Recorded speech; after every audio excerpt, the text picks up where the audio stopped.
warahmatullahi wabarakatuh. Kembali berjumpa dengan saya Her Subno Arif dari Forum News Network. Habib Rizik Center bersama dengan kantor pengacaranya Ahmad Yani itu baru saja melakukan eksaminasi terhadap putusan pengadilan, yakni dalam kasus rumah sakit Umi. Nah, yang menarik itu dalam jumpa persnya tadi, Dr. Abdul Khair Ramadan ini, ketua tim eksaminasi, menyimpulkan ada plagiasi dalam putusan ini. Ini menarik. Saya akan ajak Anda untuk bergabung dan langsung ngobrol dengan Dr. Abdul Khair Ramadan. Assalamualaikum. Waalaikumsalam warahmatullahi wabarakatuh.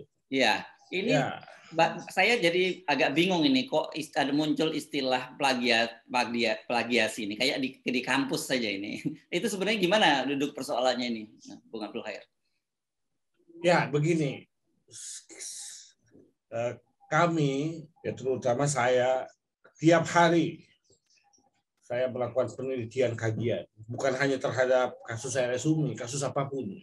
Jadi sudah terbiasa melakukan penelitian, investigasi, terutama terhadap literatur. Karena dalam putusan pengadilan, dalam hal ini putusan RSUMI, itu sangat banyak penerapan hukum yang menurut kami itu tidak sesuai. Tidak sesuai dengan azas, sesuai dengan prinsip. Apa salah satunya? Nah, salah satunya adalah penggunaan analogi oleh majelis hakim. Padahal analogi itu hal yang dilarang tegas-tegas dalam hukum pidana karena bertentangan dengan azas legalitas. Seperti contoh dalam perkara tersebut, hakim telah memperluas makna keonaran di masyarakat. Keonaran di masyarakat menurut penjelasan pasal Akwo itu kekacauan. Dan sifatnya sudah jelas adalah fisik. Karena pada tahun 1946 itu belum ada itu dikenal dunia maya dalam pengertian kita sekarang, media sosial. Ya. Dan itu tidak boleh diterapkan analogi. Analogi hal yang dilarang, haram. Jadi sesuatu hal yang dilarang, itu tidak boleh. Nah, lucunya lagi, keonaran di dunia maya ini, di media sosial, itu sebagai akibat dengan terjadinya kesengajaan secara atau sadar kemungkinan. Jadi ada konsep memang itu kesengajaan itu kan dibagi tiga. Ada dengan maksud, itu paling tinggi. Ada sadar kepastian, ini sadar kemungkinan. Nah, majelis hakim mengutip pendapat itu dari internet, dari hukum online, dan atau dari skripsi, perlu sekali saya tegaskan dari skripsi. Kalau dilihat waktunya, lebih pertama hukum online, baru skripsi, baru putusan hakim. Pertanyaan saya, apakah wajar putusan pengadilan merujuk kepada skripsi atau ke hukum online? Kalau dia merujuk ke buku para ahli, baik hukum Belanda maupun ahli hukum Indonesia, itu bagus. Kita dapat merujuk, kita dapat melihat apakah benar yang dikutip itu. Sepanjang tidak ada rujukannya, referensinya, ini menimbulkan kecurigaan. Apakah benar matan, isi, substansinya itu sesuai dengan apa yang dikatakan. Nah, yang mengatakannya kan nggak disebutkan. Bagaimana kita menginvestigasi? Tapi setidaknya saya berinisiatif terhadap hal yang meragukan, saya periksa melalui sistem yang tersedia di internet. Dan ternyata itu membuktikan adanya plagiarisme. Plagiat itu ya kalau kita bahasa sekarang itu kan copy paste, Bang Arif. Salin ditempel melak-melak gitu. Nah, dalam putusan ini ditempel, disalin itu, dari di kopas itu, ya demikian yang terjadi. Hanya saja terhadap kata-kata tertentu diganti. Misalkan kata pelaku diganti terdakwa, kata iya diganti terdakwa. Selebihnya sama persis. Nah, ini kan tidak adil. Mengopas tanpa menyebutkan sumber referensinya dan diambil melek-melek gitu. Bahasa Betawinya kan melek-melek, bulat-bulat. Nah, dan kemudian penggunaan dari teori sengaja sebagai kemungkinan ini diterapkan tidak pada tempatnya. Saya bisa membuktikan secara ilmiah, secara analisis yuridis. Saya sudah menyebutkan tadi, dalam corak kesengajaan itu ada 3. Yang paling tinggi itu dengan maksud. Pelaku, pembuat, menghendaki perbuatan dan akibatnya. Dikehendaki. Yang kemudian kedua, derajat lebih rendah itu dolus directus. Perbuatan dia dikehendaki. Tapi akibat tidak dikehendaki. Tapi secara sadar kepastian pasti terjadi. Oleh karena itu dia harus tanggung jawab. Derajat lebih rendah, paling rendah, itu adalah sadar kemungkinan. Dalam tinjauan literatur yang lain, sadar kemungkinan ini, bewizin ini, bisa terjadi dalam hal dolus eventualis. Antara bewizin dengan dolus eventualis, itu pun dia para ahli berbeda pendapat. Ada khilafiyah. Kenapa? Karena putusan tersebut antara bewizin dengan dolus eventualis disamakan. Padahal dolus eventualis menurut teorinya dia adalah kesengajaan dalam bentuk kelalaian yang paling tinggi. Itu kan beda. Itu disebut kulfalata. Terlepas dari perbedaan itu, pendapat yang sahih, yang kuat, apabila kesengajaan dikaitkan dengan penyertaan, maka di dalam penyertaan pasal 55 ayat 1 ke 1, maka dalam pernyataan itu ada dolus premeditatus. Ada pemufakatan jahat. Oleh karena itu, kesengajaannya bukan dengan kemungkinan. Pasti al-ohmah dengan maksud. Nah, ini hakim mengambil kesengajaan kemungkinan dikaitkan dengan penyertaan deliming. Kalau penyertaan, seseorang dalam terlibat penyertaan pasti ada perjumpaan kehendak, ada meeting of mind. Dan semuanya menghendaki perbuatan diketahui dan dikehendaki. Karena sudah ada perencanaan. Mufakat jahat. Nah, apa mungkin kalau misalkan Habib Rizik bilang tentang kesehatannya, kondisi kesehatannya saya sehat, ini dianggap penyertaan antara Dr. Anita Atat, Habib Hanif dan Habib Rizik sendiri sudah ada mufakat jahat untuk ngomong itu sebagai kejahatan untuk menimbulkan akibat berupa keonaran di masyarakat. Kan aneh. Padahal kalau kita runtut, ya kita lihat dan hakim mengakui itu kan dalam rangka memberikan respon, terutama menenangkan umat. Yang bicaranya juga kan beda, waktunya beda. Pertama Dr. Andi Tatat, Habib Hanif, baru Habib Rizik. Nah, itulah masalahnya.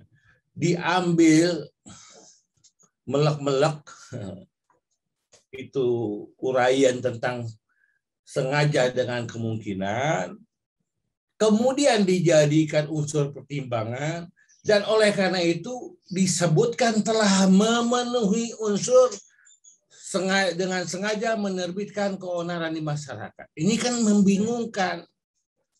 Ya kalau menurut saya ditanya, bagaimana putusan ini? Cacat. Kenapa? Skripsi, tesis, disertasi, kalau ada plagiat, ya batal, bisa dibatalkan. Nah, gelarnya itu bisa dicabut karena plagiat. Dalam dunia kampus itu, plagiat itu berbeda tiap kampus. Misalkan dicek berapa persen, apakah 20, 30. Misalkan kalau 30% ada persamaan itu ditolerir.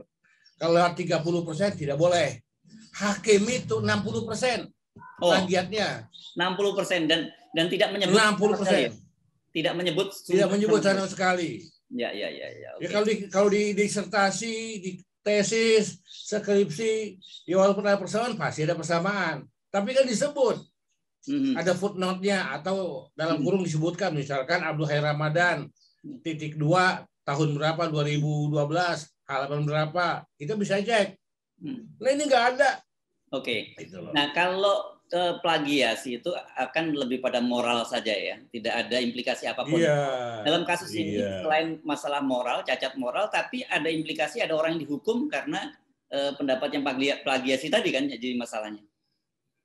Iya, nah ini tidak ada memang delik terhadap putusan demikian, nggak ada delik karena ini ya sudah menjadi otoritas majelis hakim yang tidak dapat dibatalkan dengan prosedur selain upaya hukum. Gitu. Kalau bicara upaya hukum berarti pembuktiannya apakah judek faksi dalam hal ini pengadilan negeri telah sesuai menerapkan hukumnya. Nah itu adanya di proses upaya hukum banding. Nah banding kita kalah ya. Nah tinggal kita akan memajukan ini ke kasasi. Oke, pada waktu banding apakah fakta-fakta adanya plagiasi ini disampaikan juga?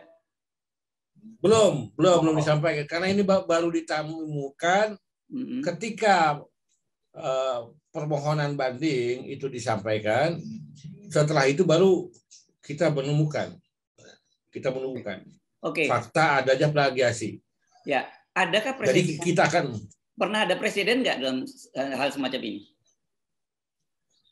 Sepanjang pengetahuan saya pribadi ya, saya baru menemukannya. Baru pertama kali ini.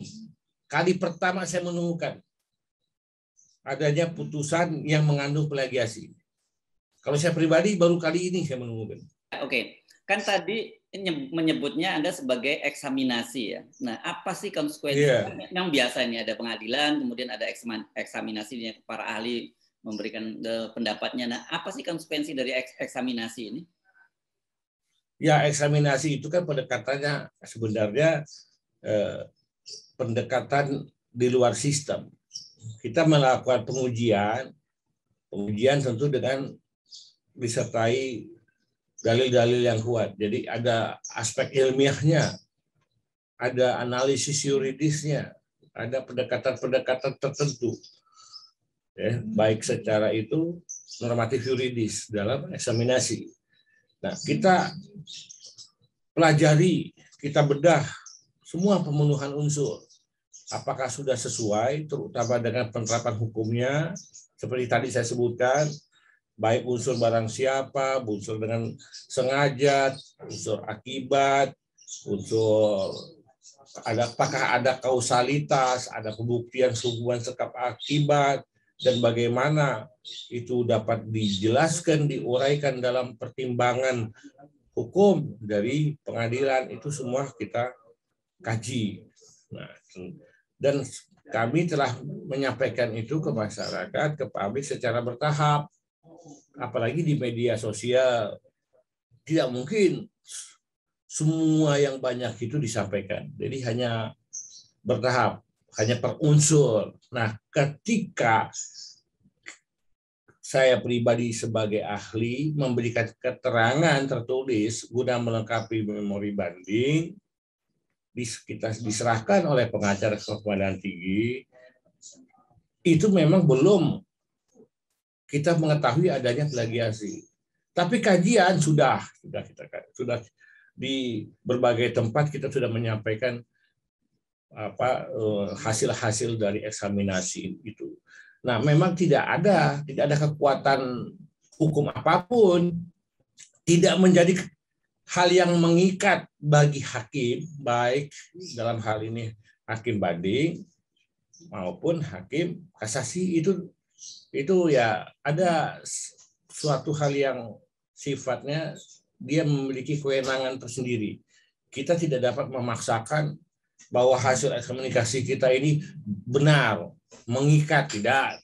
Tapi dengan adanya temuan plagiasi ini, kita harapkan agar hakim kasasi Mahkamah Agung memperhatikan bagaimana pertanggungan jawaban moral, bagaimana pertanggungjawaban hakim, apakah patut dalam hal ini hakim melakukan tindakan itu. Di sisi lain di dunia pendidikan, di dunia kampus, ini adalah perbuatan tercela. Nah, terkait dengan itu, ada calon hakim agung. Begitu fit and proper test, dia ketahuan plagiat. Dihentikan proses itu. Seorang calon hakim terindikasi plagiat, dihentikan fit and proper test. Itu kan ramai. Nah, ini ada hakim yang memutus seseorang dengan hukuman yang demikian dasar dan nggak bagus. Semua publik bicara nggak masuk akal. Para ahli banyak bicara, apalagi orang di bawah. Saya sendiri sudah menyatakan, saya tidak mengatakan putusan itu bukan hanya tidak masuk akal, tetapi saya buktikan secara ilmiah, secara yuridis, dengan pendekatan teori-teori hukum, azas-azas hukum. Nggak ada itu. Nah, tiba-tiba timbul masalah plagiasi, sehingga ini menjadi catatan perhatian hakim kasasi dengan hati nuraninya. Kenapa, Bang Arief? Ini penting, ini filsafat. Putusan itu kan ada irah-irahnya. Disebutkan di situ keadilan berdasarkan ketuhanan yang Maha Esa. Itu irah-irahnya. Nah, bagaimana putusan itu dapat dibilang adil berdasarkan ketuhanan yang Maha Esa, tapi di dalamnya ada kebohongan, misalkan. Ada kecurangan, fraud. Nah, kecurangan ini, fraud ini, ya salah satunya ya plagiat. Ketidakjujuran, ya plagiat. Apakah itu dapat memenuhi irah-irah keadilan berdasarkan ketuhanan yang Maha Esa? Kalau kita kembalikan kepada kemanusiaan yang adil dan beradab, sila kedua Pancasila, bagaimana? Putusan, ya sebelumnya proses peradilan harus memenuhi aksiologi hukum sebagaimana dimaksud oleh pasal 28D ayat 1, itu kepastian hukum yang adil. Oke, apakah hukum itu apakah kasus semacam ini bisa dibawa ke komisi yudisial karena ini merupakan pelanggaran etik dari seorang hakim? Ya, kita akan bawa ke sana. Kita akan bawa ke komisi yudisial, kita akan bawa juga ke Badan Pengawasan di MA, kita akan sampaikan juga ke Komisi 3 DPR. Nah, karena kita ingin tahu ini bagaimana ada sesuatu tindakan plagiat ini, bagaimana respon negara. Karena kan bisa saja ini terjadi pada yang lain. Kalau terjadi seperti itu, bagaimana mutu pengadilan, bagaimana marwah, citra pengadilan, kan akan menurun. Turun dia kepercayaan, turun harkat martabat yang selama ini menjadi sorotan. Ya, nah begitu Bang Arief. Ya, oke. Berkaitan dengan plagiat ini, apakah ada dampaknya langsung terhadap putusan hakim? Artinya sebenarnya kalau hakim ini mengkaji literatur yang lebih otoritatif gitu, seharusnya Habib Rizik Syihab tidak bisa dihukum. Iya, kalau menurut saya, menurut kajian kami, hasil eksaminasi, Habib Rizik harus bebas karena tidak memenuhi kriteria. Ya, apalagi ini delik material. Pasal 14 ayat 1 Undang-Undang 1 1946 itu kan delik material, harus terbit suatu keonaran. Selain keonaran diperluas maknanya dengan analogi, termasuk keonaran kegaduhan di media sosial, juga harus ada hubungan sebab akibat, kausalitas. Nah, hubungan sebab akibat kausalitas ini sikap batin seseorang dengan perbuatan itu apa? Kemudian perbuatan dengan akibatnya apa? Itu pun tidak ada dalam butir pertimbangan majelis hakim, uraian kausalitas. Padahal menurut doktrin yang kuat, yang sahih, bicara kausalitas sangat terkait dengan delik material. Pasal itu adalah delik material. Kenapa hakim tidak menggunakan kausalitas, dihilangkan, tidak digunakan? Aneh itu. Ditambah lagi penerapan penggunaan kesengajaan secara kemungkinan diterapkan ke penyertaan. Padahal dalam penyertaan ada mufakat jahat. Tidak mungkin dalam pernyataan delik penyertaan menggunakan kesengajaan sebagai kemungkinan. Yang diterapkan di delik penyertaan, orang ini berjamaah bermufakat jahat lebih dari satu orang. Tidak mungkin akibat itu terjadi secara kemungkinan, pasti dengan maksud. Itu loh.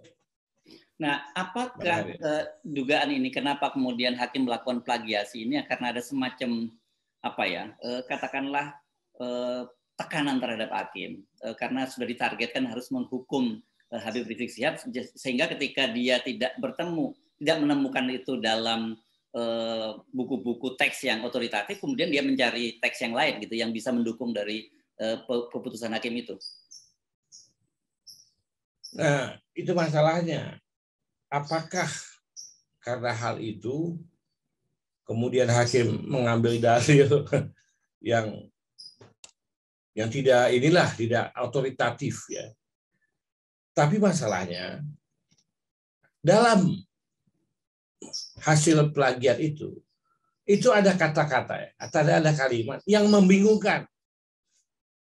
Apa kalimat yang membingungkannya itu? Disebutkan di sini dengan kata lain, terdakwa pernah berpikir. Saya ulangi sekali lagi, terdakwa pernah berpikir tentang kemungkinan terjadinya akibat, yang dilarang undang-undang. Kesengajaan kemungkinan disebutkan terdakwa pernah berpikir tentang kemungkinan terjadinya akibat yang dilarang oleh undang-undang. Padahal undang-undang itu tidak menyebutkan bahwa keonaran, kegaduhan itu menuju dunia maya. Undang-undang yang mana timbul keonaran?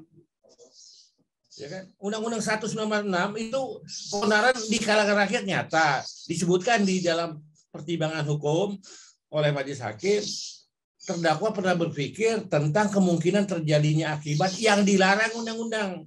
Kita tanya, undang-undang yang mana? Terus paling signifikan, hakim tahu dari mana bahwa terdakwa pernah berpikir. Bagaimana seseorang, dalam hal ini hakim, mengetahui bahwa terdakwa itu pernah berpikir? Apa saat ini saya bisa tahu jalan pikiran Bang Arif? Kan saya nggak tahu. Iya. Kan? Saya tahu tadi kan, Bang Arif WA saya, mau dialog. Saya kan nggak tahu maksud pikiran Bang Arif WA saya nggak tahu. Paling saya udah nebak. Paling ini terkait dengan konferensi pers.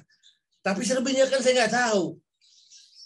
Oke. Gitu. Konferensi pers ya, sudah terjadi tadi kan. Ya. Sudah kita sampaikan. Gitu. Ya. Oke. Ada juga kemarin saya waktu menyimak pada saat pengadilan terjadi perdebatan bahwa sebenarnya yang disebut keonaran itu yang menjadi rujukan adalah akun-akun yang memang kelihatannya yang sering kita sebut sebagai akun buzzer gitu, yang sengaja menciptakan kesan itu gitu bahwa terjadi keonaran. Iya benar. Banyak sekali akun-akun itu yang meragukan, ya. Bahkan berita hoax, berita adu domba yang sifatnya ke arah sana itu tampil dari akun-akun itu. Apakah ini diciptakan atau tidak, ya? Tapi saya curiganya kenapa? Karena demikian masif dan lagi itu berkelanjutan mereka menyampaikan pemberitaan tentang Habib Rizik. Dibilang Habib Rizik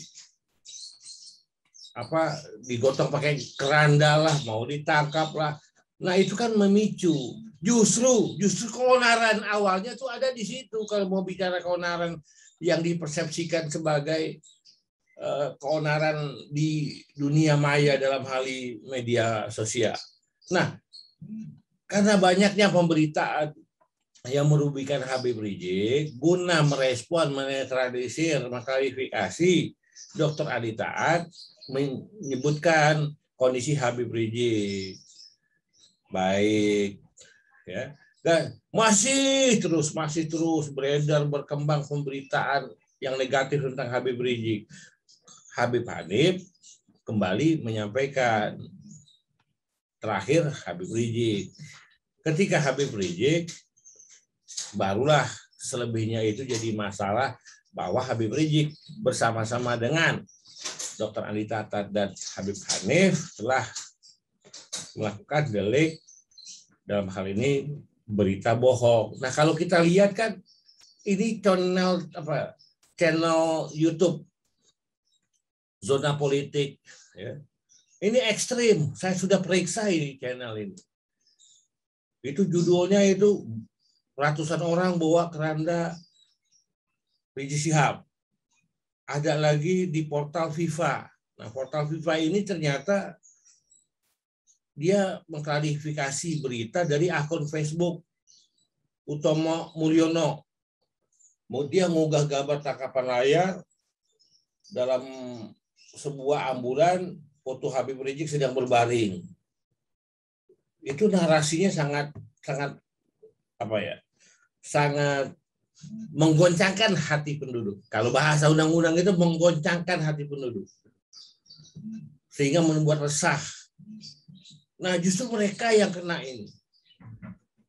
Mulyono ini bilang, Imam Besar, Habib Rizik saat ini sedang dalam keadaan kritis karena terjangkit virus corona.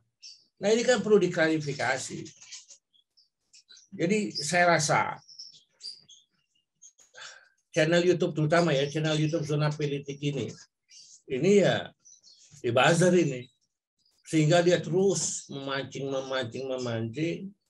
sampai pada akhirnya menjadi delik. Dan itu memang diarahkan ke Habib Rizik.